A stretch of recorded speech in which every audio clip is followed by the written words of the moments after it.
안녕하세요. 저는 딸아이 하나를 홀로 키우고 있는 30대 여성입니다. 사연글 읽는 걸 스트레스의 하나로 여겼는데 제가 이렇게 사연글을 작성하게 될 줄은 꿈에도 몰랐네요. 저에게 이런 말도 안 되는 일이 일어날 줄이야. 그래도 이혼 과정이 잘 마무리가 되어 이제야 한시름 놓게 되어 이렇게 여러분께 제 이야기를 들려줄 수 있게 됐어요. 저와 남편은 5년의 연애 끝에 결혼한 케이스예요. 그만큼 서로의 장단점을 알고 있었기에 신중한 결혼이었지만 연애와 결혼은 다르다는 말을 실감한 결혼이기도 했죠.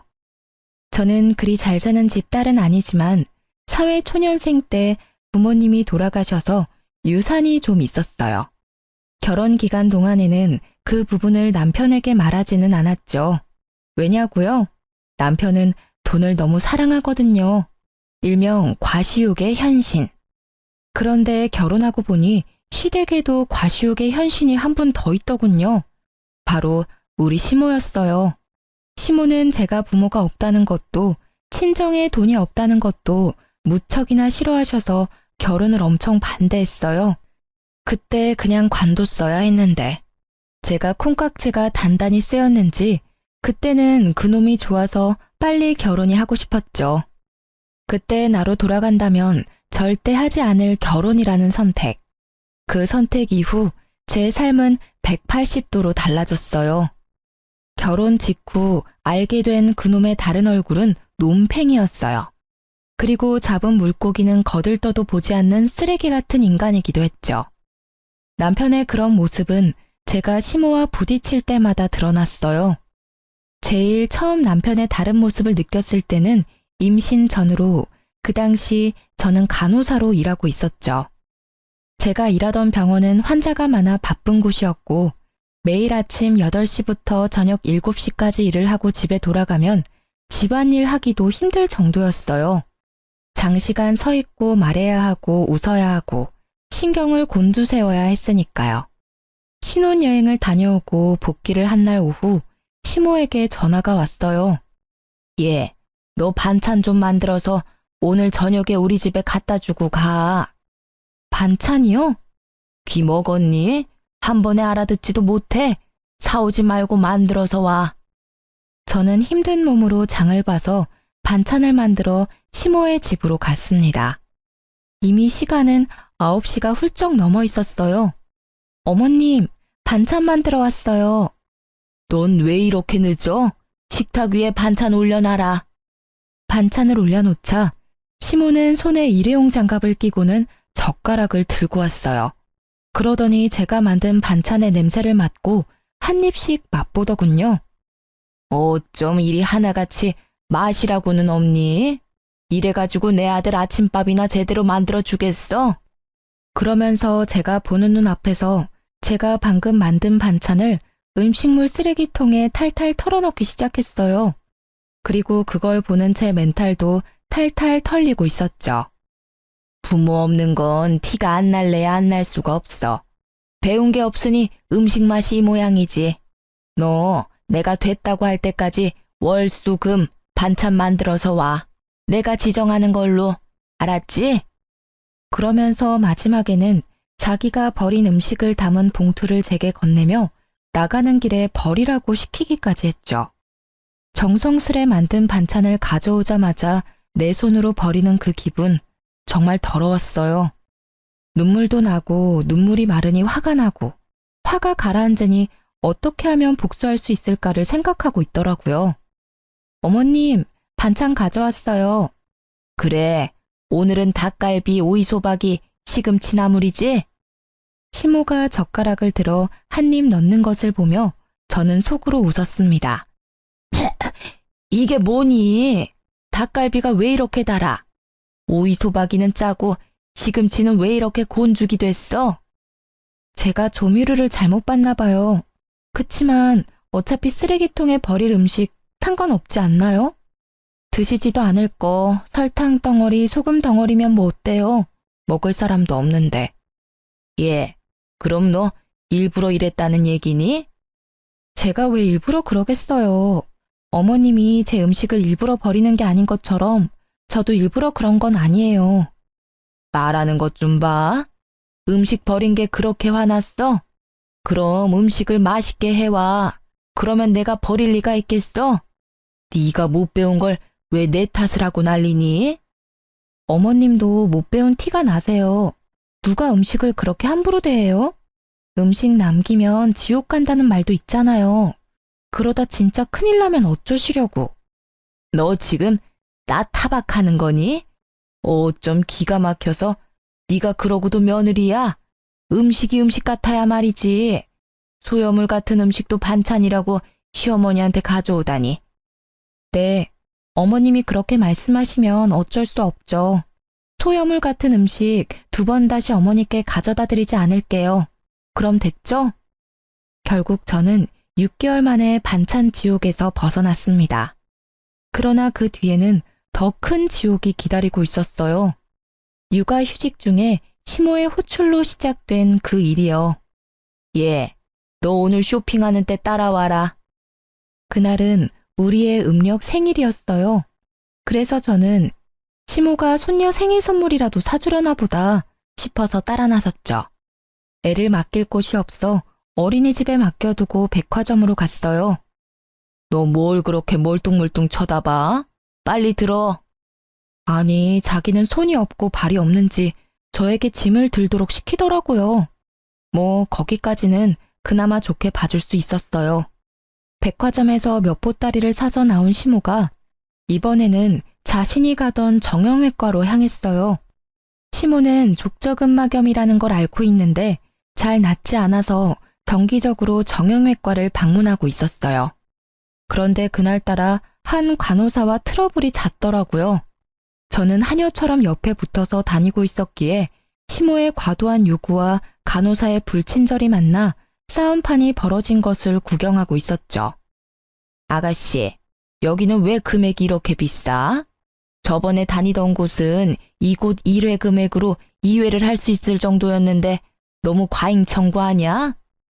간호사는 보기 드문 미인이었어요. 한번 보면 잊기 어려울 정도로 존재감이 넘치는 얼굴이었죠. 그녀는 시모에게 밀리지 않고 더 당당하게 말했어요. 환자분, 그러면 그 병원 가시면 되잖아요. 왜 다른 병원 와서 남의 병원이 이렇다 저렇다 떠드시는 거예요? 싫으시면 여기 오지 마세요. 그 병원이 뭔가 마음에 안 들었으니까 여기 오셔놓고 무슨 불평불만이 그렇게 많으세요? 시모 못지않은 드센 기운의 간호사는 시모를 납작하게 눌러버렸죠. 대파랗게 어린 게 두 눈 부릅뜨고 말하는 것 좀 봐. 어른한테 그게 할 소리야? 너 내가 원장한테 말해서 여기 그만두게 만들어줄 테니까 딱 기다리고 있어. 으름장을 놓는 시모의 말에도 그녀는 네 성의 없는 말투로 일관했고 결국 시모는 화가 머리끝까지 났습니다. 그런데 엉뚱하게도 그 간호사가 키운 불똥이 제게 튀었죠. 오늘은 저녁 먹고 들어갈 거야. 그 말에 저도 출출함을 느꼈기에 시모를 따라 안으로 들어갔어요. 그런데 갑자기 시모가 이상하다는 얼굴로 저를 쳐다보더군요. 왜 그러세요, 어머니? 넌 왜 따라와? 네? 난 너랑 같이 밥 먹기 싫어. 나도 밥 편하게 좀 먹자. 네 얼굴 보면서 먹으면 체할 것 같아서 그래. 넌 밖에서 짐이나 지키고 있어. 그 순간 진짜 손이 벌벌 떨리는 게 시모의 뺨을 날려버리고 싶은 기분을 참느라 심호흡을 몇 번이나 했는지 몰라요. 짐이나 지키고 있어라? 아우 진짜. 시모만 아니면 저도 아까 그 간호사처럼 대꾸해주고 싶을 정도였죠. 딸아이 생일 선물 사러 온 거라고 생각했는데 그런 것도 아니었고 가만 보니 딸의 생일인지도 모르고 있는 눈치더라고요. 저런 사람을 시모라고 모셔야 하다니. 그러던 중에 전화벨이 울리더라고요. 어린이집 선생님이었어요. 어머님, 저희 마감 시간이 다 되어가서요. 혹시 언제쯤 오시나요? 아, 죄송해요. 최대한 빨리 데리러 갈게요. 죄송합니다. 갈 때까지 조금만 봐주세요. 전화기 너머로 연신 고개를 숙이며 사죄의 말을 한 저는 남편에게 급히 전화를 걸었습니다. 당신 빨리 어린이집에 좀 가봐. 마감 시간이라는데 내가 가기가 좀 그래. 당신 애 보려고 육아휴직하는 거 아니었어? 지금 어디서 뭐라고 있길래 애도 맡겨놓고 밖이야. 내가 지금 놀고 있으면 당신한테 전화했겠어? 다짜고짜 왜 나한테 화내고 난리야. 나 지금 어머님하고 밖에 나와 있거든? 당신 퇴근 시간 넘었는데 집 아냐? 나 지금 바빠. 갑자기 전화해서 데려오라 말라야. 나 안 갈 테니까 당신이 알아서 해. 자기 말만 하고 끊어버리는 남편 때문에 저는 열이 더 받았고 결국 이제 막 밥 한 술 뜬 시모에게 가서 말했어요. 어머님, 어린이집에서 마감 시간이라고 연락 왔어요. 제가 데리러 가야 할 것 같은데 괜찮을까요? 저는 최대한 정중히 물어봤어요. 설마 손녀딸 일인데 그마저도 하지 말라고 하지는 않겠지. 그렇지만 시모는 제 짧은 생각을 한참 넘어서는 상식의 소유자였어요. 네가 가면 내 짐은 누가 지키니? 그리고 나 혼자 저 많은 짐을 어떻게 들고 가? 넌 생각이 있는 애니 없는 애니? 어머니야말로 생각이 있어요? 라고 묻고 싶은 걸 꾹 참았습니다. 그리고 다시 정중하게 말씀드렸어요. 어머님, 어린이집 마감이면 선생님도 집에 가셔야 해요. 우리 애 하나 때문에 선생님 힘들게 할 수는 없는 노릇이잖아요. 그게 그 사람들 일 아니니? 바쁜 사람 위해서 어린이집이 있는 거지. 그렇죠. 바쁜 사람을 위한 어린이집이죠. 그런데 저는 바쁜 일이 없으니까 그만 가보겠습니다. 어차피 밥은 어머님 혼자서 드시고 짐은 발이 달린 것도 아닌데 알아서 잘 있겠죠. 집에 가실 때는 알아서 하세요, 그럼. 야, 너 어디 가? 짐 하나라도 없어지면 네가 책임질 거야? 당장 이리 오지 못해? 제 등 뒤에서 고래고래 고함을 지르는 시모를 모른 채 하고 저는 택시를 타고 어린이집으로 갔습니다.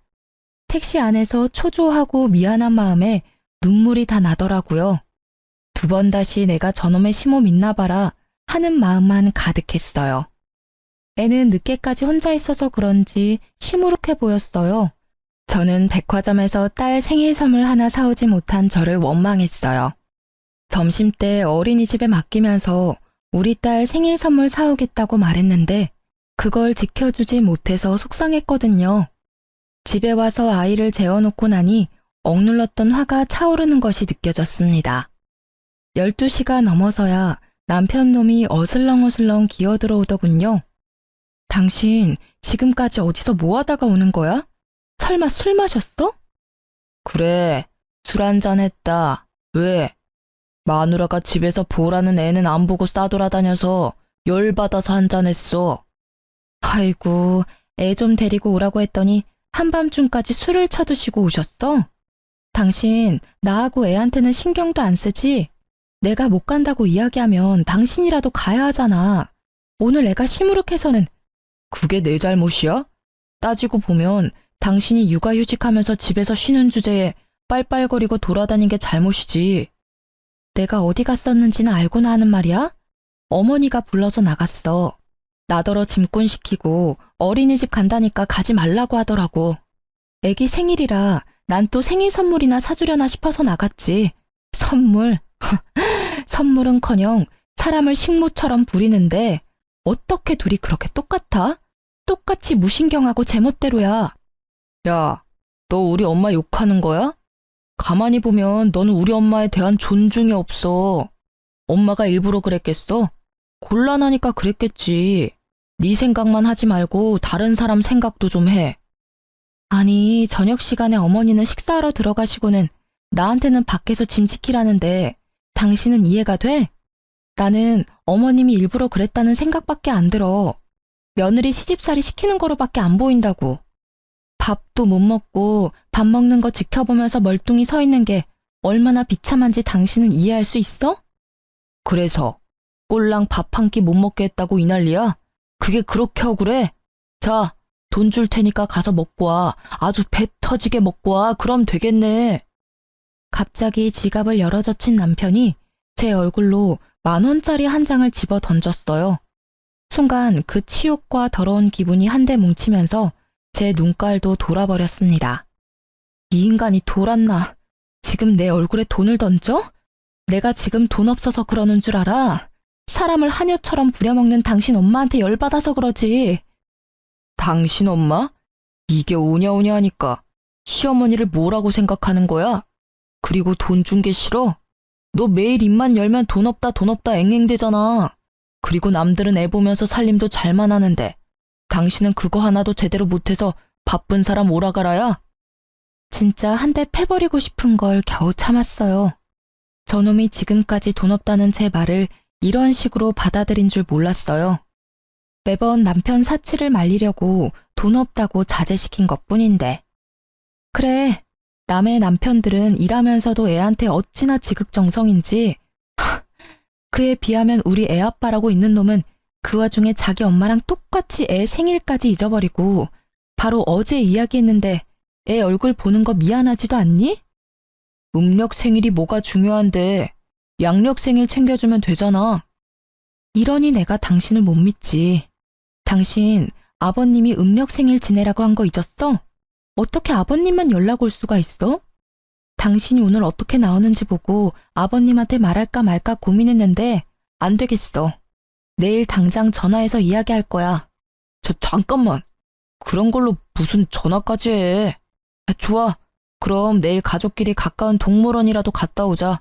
우리 딸 동물원 좋아하잖아. 헬렐레 하던 남편을 바짝 긴장하게 만든 건 제가 아니라 시부였죠.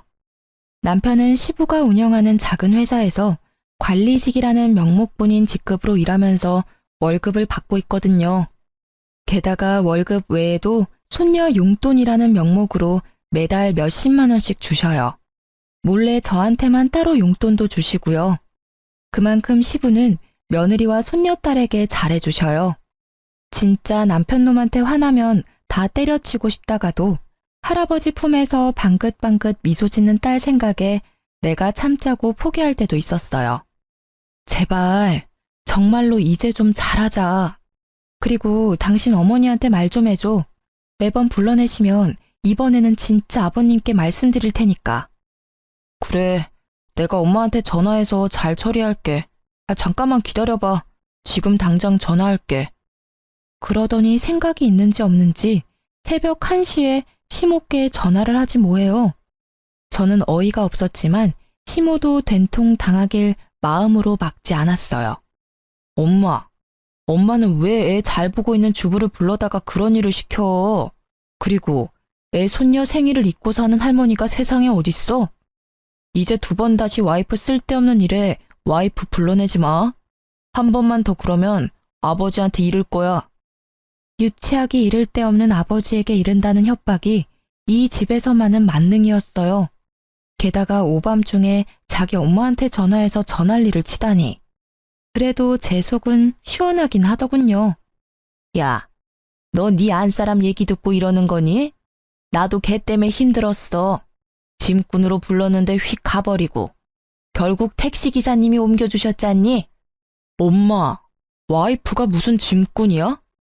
결국 목소리 큰 놈이 이긴다고 목소리도 크고 막무가내인 남편놈에게 시모가 졌습니다. 데리고 다녀서 미안하다는 말을 끝내 하게 만든 남편이 전화를 끊으며 씩 웃었지만 저는 웃지 못했어요. 아까 전에 남편이 던진 10,000원의 기억이 계속 머릿속에 남아 있었으니까요. 그래도 이때는 이혼까지 생각하진 않았어요. 양친이 없는 제게 가족은 바꿀 수 없는 소중한 것이라는 생각이 머릿속에 가득했으니까요. 그런 제게 이혼의 계기를 심어준 건 다른 사건 때문이었어요. 딱 하루 양친의 성묘를 가기 위해 남편의 차를 빌렸을 때였어요. 그날도 남편은 바쁘고 애를 봐줄 사람은 없어서 제가 아이를 데리고 가야 했거든요. 카시트가 있는 남편 차에 올라탔다가 아이가 떨어뜨린 장난감을 주워주려고 고개를 숙였는데 제 눈에 뭔가 반짝이는 게 보이더라고요. 들어 올려보니 팔찌였어요. 저는 액세서리를 별로 좋아하는 편이 아니라 제 것은 분명히 아니었는데 그 여성이 착용할 것 같은 디자인은 납골당 다녀오는 내내 찝찝하게 머릿속을 맴돌았어요. 설마 이놈이 바람까지 폈겠어? 아니야. 직장 동료가 회식 때 탔다가 흘린 걸지도 모르지. 고민하던 저는 정면 돌파를 선택했어요. 여보, 당신 차에 팔찌가 있는데 누구 거야? 어? 어떻게 생긴 건데? 내 차에 있는 거면 엄마 거 아닐까? 생각보다 태연하게 답하는 남편의 모습에 의심이 살짝 누그러졌지만 혹시 몰라 시모의 집으로 향했어요. 남편 말이 맞다면 어머니한테 돌려주는 게 맞으니까요. 어머님, 혹시 이런 팔찌는 얼마 정도 할까요? 내가 그걸 어떻게 알아? 근데 너 팔찌 샀니? 애 보는 엄마가 무슨 팔찌야? 게다가 딱 봐도 싸구려처럼 보이는데. 하긴 너한테는 딱이긴 하네. 말 한마디 한마디에 빈정거림을 싣는 재주를 가진 시모를 제쳐두고 저는 제게 거짓말을 한 남편에 대한 찜찜함을 견딜 수 없었어요. 팔찌에 대해 알아보니 요즘 젊은 사람들이 선호하는 브랜드라고 하더라고요. 그날 저녁 저는 남편에게 팔찌에 대해 물었어요. 이 팔찌 어머님 거 아니라는데? 당신 혹시 어린 여자 맞나? 딱 봐도 젊은 애들이나 할 법한 팔찌잖아. 무슨 소리야. 엄마가 아니면 직원들 중에 누가 떨어뜨렸겠지. 난 진짜로 결백해. 못 믿겠으면 전화 내역, 문자 내역 다 봐봐. 나 목욕하고 올 때까지 열심히 찾아봐. 어차피 아무것도 안 나오겠지만. 그 말을 끝내고 남편은 진짜로 제게 폰을 맡기고는 욕실로 갔어요. 진짜 아닌가? 하며 폰을 뒤지는데 정말 아무것도 없더라고요. 남편에게 미안한 짓을 했다며 뒤로 빠져나오려다 저도 모르게 스팸 차단된 메시지를 들어갔는데 우와, 상간녀와의 불륜 메시지가 끝도 없이 이어지더라고요. 보니까 스팸 차단된 번호는 이 차단된 메시지 내역으로 들어가야만 볼 수 있는 거였더라고요. 내가 못 찾았다면 끝까지 발뺌했을 남편에게 열이 받았지만 일단 먼저 사진부터 쭉 찍었어요. 읽는 것보다는 증거부터 남겨야 하니 후다다닥 찍었죠. 그때 내 눈에 들어온 메시지. 오빠, 택리가 늦어져. 딱 보니 갈 때까지 간 것 같은 이 문자. 빡친 저는 사진 다 찍고 남편 폰을 원래대로 돌려놨어요. 그리고는 제 폰의 녹음 기능을 켜고 놈이 나오기를 기다렸죠. 당신 폰 진짜로 내가 뒤져봐도 돼? 정말 맹세코 바람 안 폈다고 말할 수 있어? 당연하지. 나는 떳떳해. 다 뒤져봐도 돼. 내가 허락할 테니까 마음대로 봐. 남편 놈의 허락도 맡았겠다. 저는 알겠다고 하고 뒤지는 신용만 했습니다. 그리고는 아무 말 없이 안방으로 가 누웠죠. 옆에서 봐봐, 없지?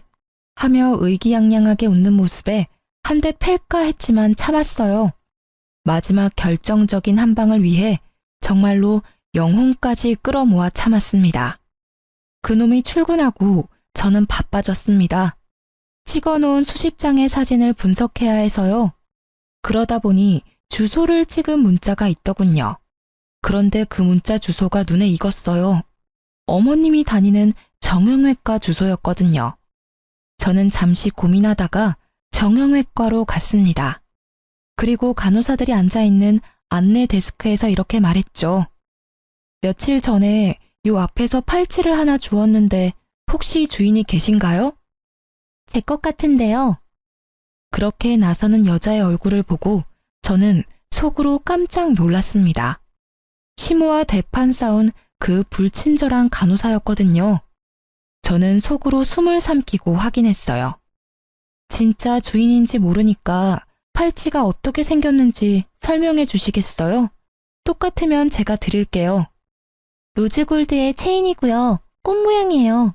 큐빅이 꽃에 4개 정도 박혀있고. 정확한 설명이었습니다. 저는 드디어 남편놈과 바람핀 상간녀를 잡았어요. 그러나 당장 그 앞에서 난리치지는 않았어요. 그러면 복수가 아니잖아요. 저는 그녀에게 돌려주고는 전화번호를 하나 받아놨어요.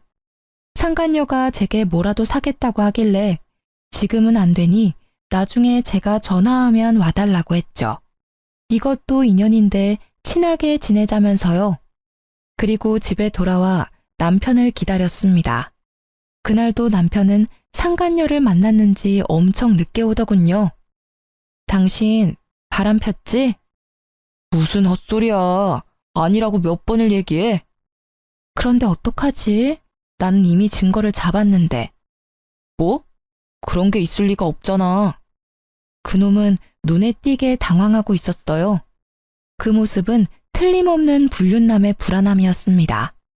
그때 보여준 당신 폰에서 봤어. 스팸으로 차단된 문자에 고스란히 찍혀 있던데 내가 못 찾을 줄 알았나 봐. 이 나쁜 놈아.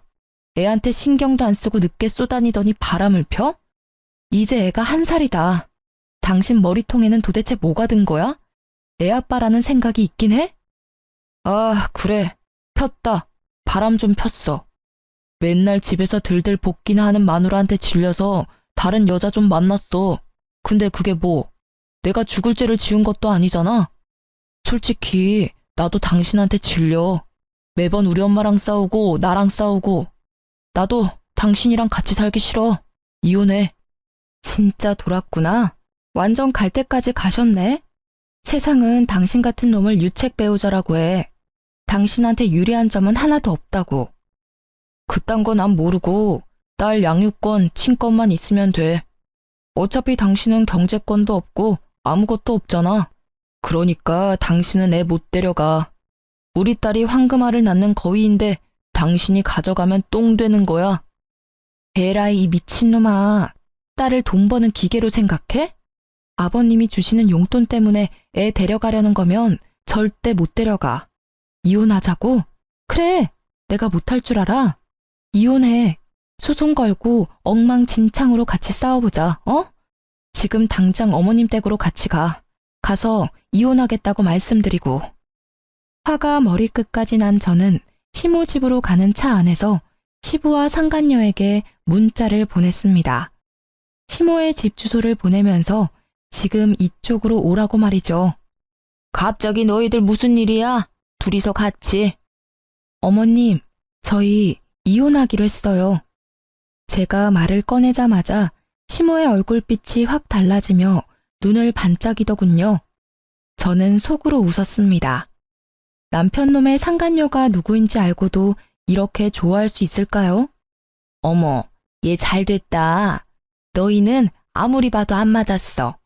어쩜 잘 생각했어.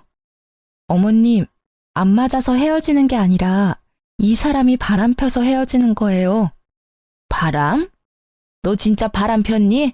그건 곤란한데.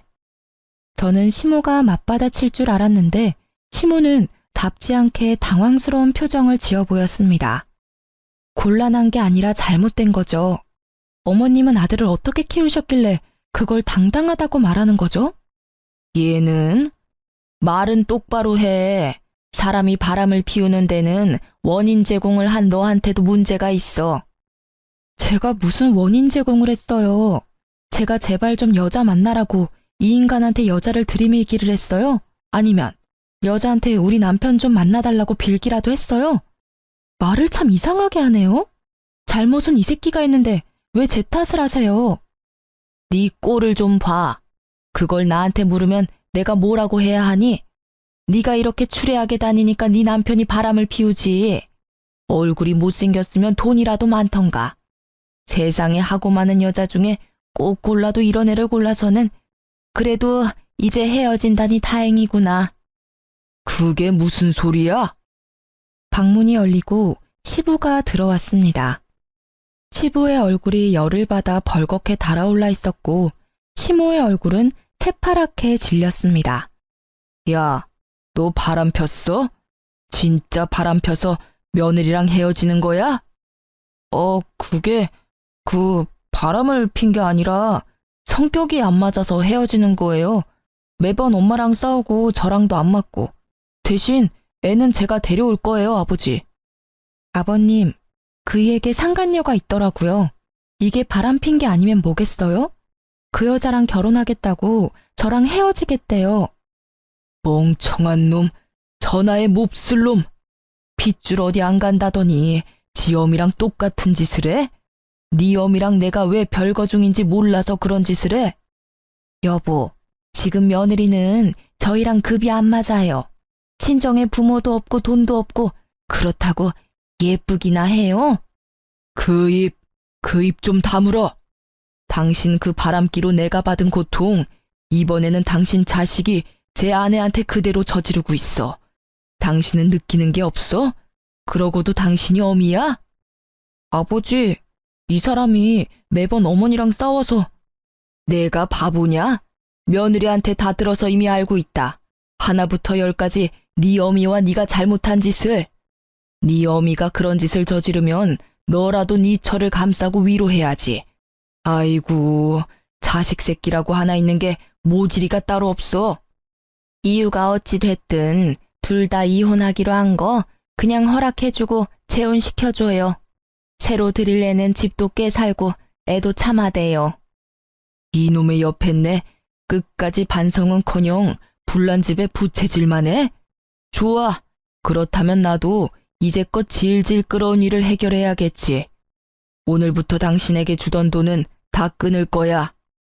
아니 여보, 그럼 저더러 어떻게 살라는 말이에요? 그리고 너, 내일부터는 다른 직장 구해봐. 내 회사에 네 자리는 이제 더 이상 없을 거다. 아버지, 일을 그만두게 하신다뇨. 한 번만 봐주세요. 뭐? 봐줘?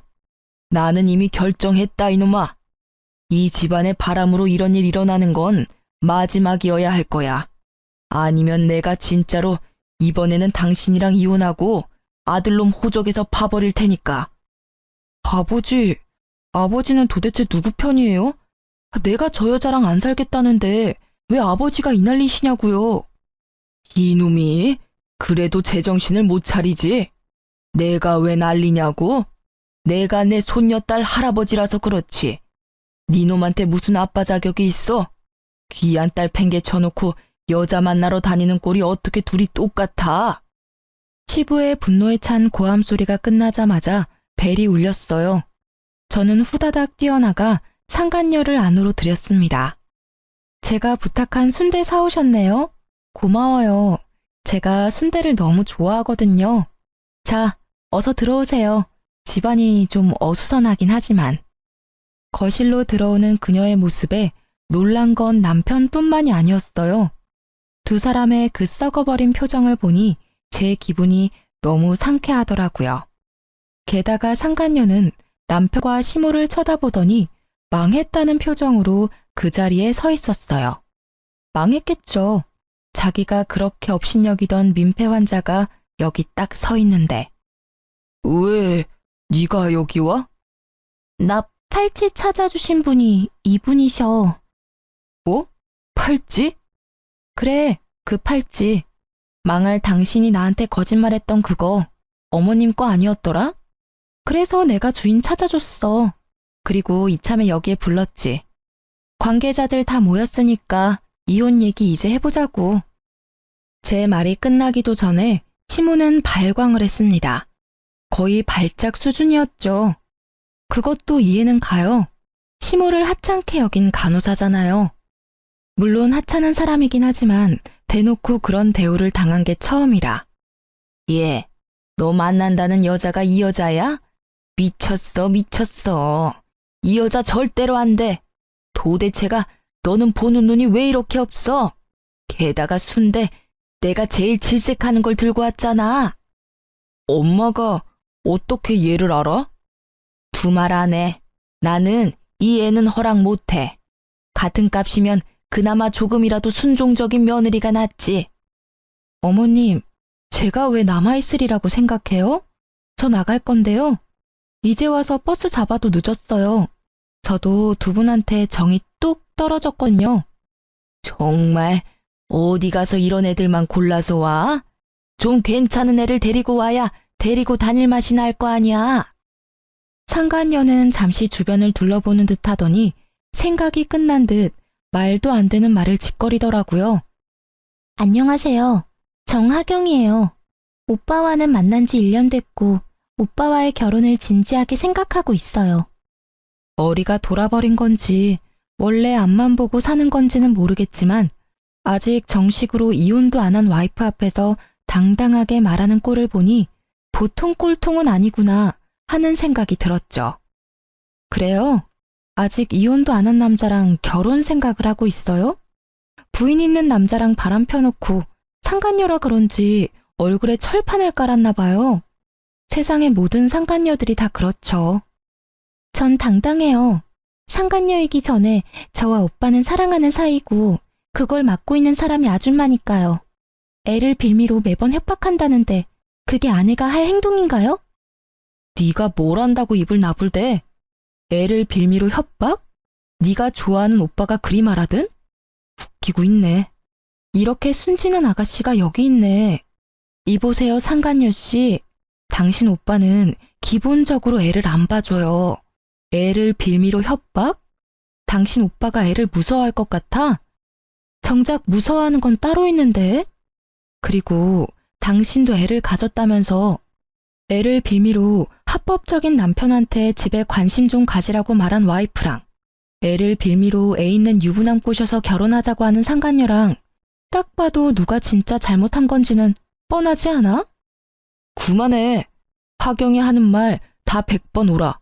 당신이 매번 딸을 방패 삼아 나한테 이렇게 하라 저렇게 하라 시키는 게 짜증났다고. 아이고 열분 나셨네. 그래요? 니놈이 먼저 여자를 꼬셨어요? 그래서 잘하는 짓이다. 어? 어린 여자 임신시키고 나니 늙은 마누라는 필요 없다 이거지? 그래. 당신 같은 늙은 호박 나도 필요 없어. 헤어지자니까 왜 사람들을 불러 모아서 일을 크게 만드는데? 아, 제발 나랑 헤어져 줘라. 어? 알았어. 헤어져 줄게.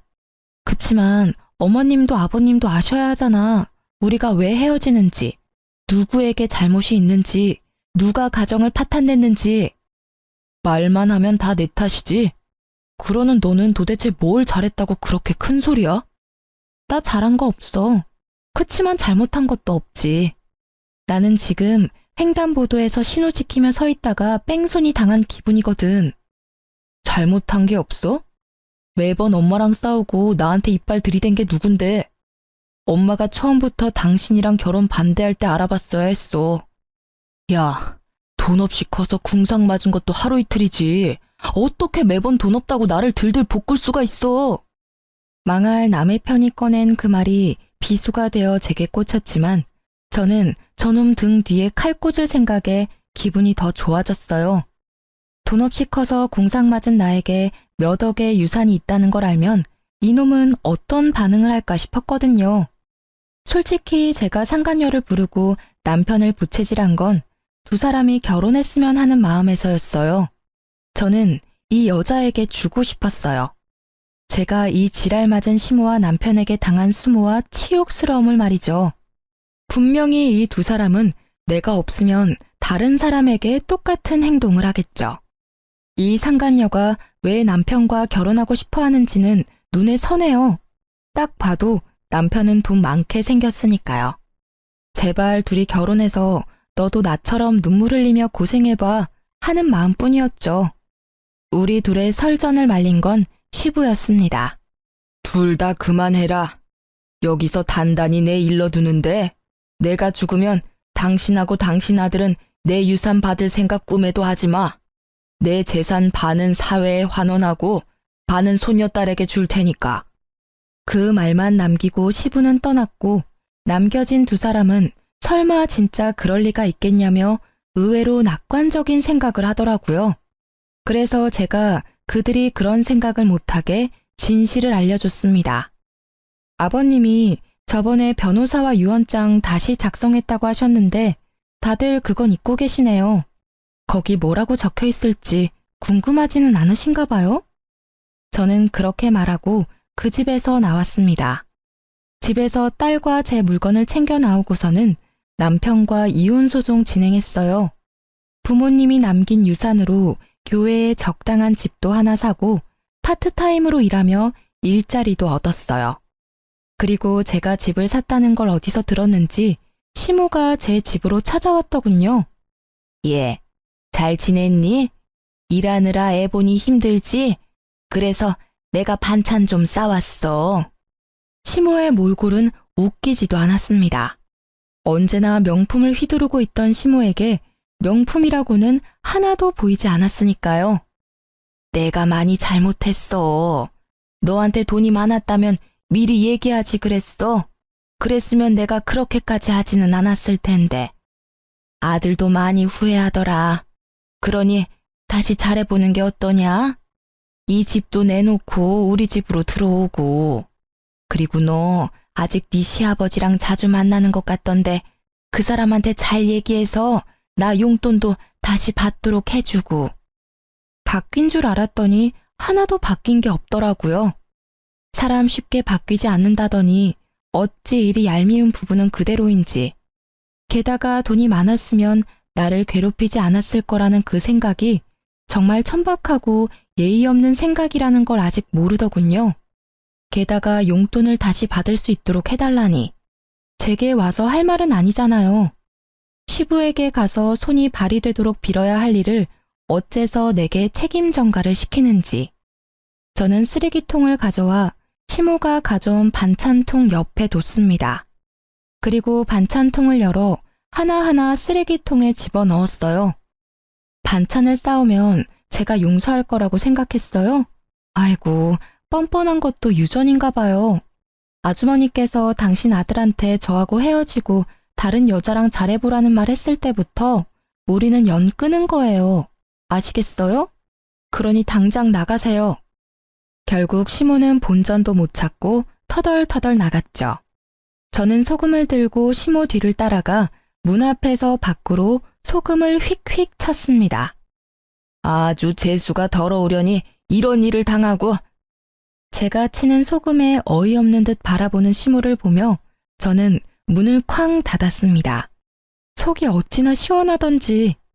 이 정도쯤 했으면 다시 찾아오지는 않을 거라 생각했는데 다음 날 그 인간이 찾아왔더라고요.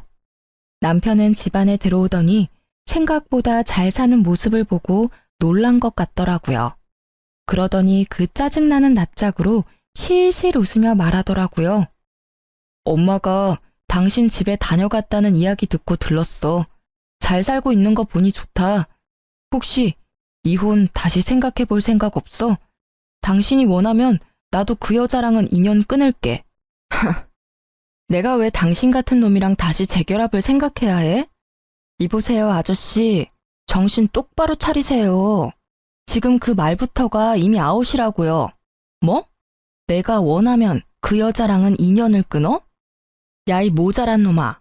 네가 최소한 나하고 재결합을 운운할 생각이었으면 그 여자랑 인연을 먼저 끊고 나한테 와야지. 순서가 한참 바뀌었잖아. 지금 살고 있으면서 무슨. 아서라, 네가 억만금을 들고 와도 너랑 다시 재결합은 안 해. 그러면 돈이라도 좀 빌려줘. 한 1,000만 원만. 미친. 나한테 돈 맡겨놨어? 그리고 왜 내가 너한테 돈을 빌려줘야 해? 내가 지금 당장 너한테 위자료 받아도 모자랄 판에. 그래, 이혼 소송하고 있으니까 막 가는 거야? 당신이 이렇게 돈 많이 있는지 몰랐지. 있었다는 걸 알았으면 나도 헤어지자고 하진 않았을 거 아니야. 이 말도 진짜 웃기다. 뭐? 돈이 있으면 헤어지자고 하지는 않았을 거라고? 그리고 상간녀랑 분류는 계속 했을 거고? 그게 더 지옥이었겠네. 이러고 보니 내가 너랑 이혼을 결심한 게 올해 들어 제일 잘한 일 같아. 당신이 맨날 돈돈거리니까 내가 다른 여자한테 간 거잖아. 그 부분은 당신이 잘못했다고 생각해. 나 모아놓은 돈도 없는데 일자리도 잃었어. 아버지가 퇴직하고 다른 데 알아보라고 해서. 퇴직금은? 그건 아버지가 내 차 가지고 가셔서 새로 차 샀어. 지금 당장 밥 사 먹을 돈도 없어서 힘들다고. 당신 돈 많아 보이니까. 진짜 달라지지 않은 그 허세와 과시욕에 저는 속으로 혀를 찼습니다. 퇴직금은 못해도 5천 정도는 됐을 텐데 또 비싼 차를 샀겠구나 하는 생각에 웃음이 났어요. 그 상간녀는 지금 속에서 얼마나 열불이 날까 싶어서요. 그래? 그럼 어쩔 수 없네. 자. 저는 가방에서 지갑을 꺼냈습니다. 그 손끝이 흥분으로 떨리는 걸 겨우 참았어요. 언젠가 다가올 이 순간을 위해 제 지갑 안에는 1,000원짜리 10장이 빼곡히 들어가 있었습니다. 저는 그 1,000원짜리 10장을 꺼내서 남편의 얼굴을 향해 시원히 뿌렸습니다. 배고프면 나가서 사 먹어 이 등신아.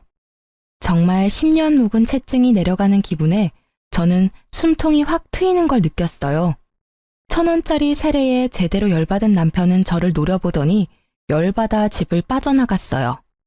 그리고 시모에게 했던 대로 따라 나가서 소금을 휙휙 치고는 다시 집으로 돌아왔습니다.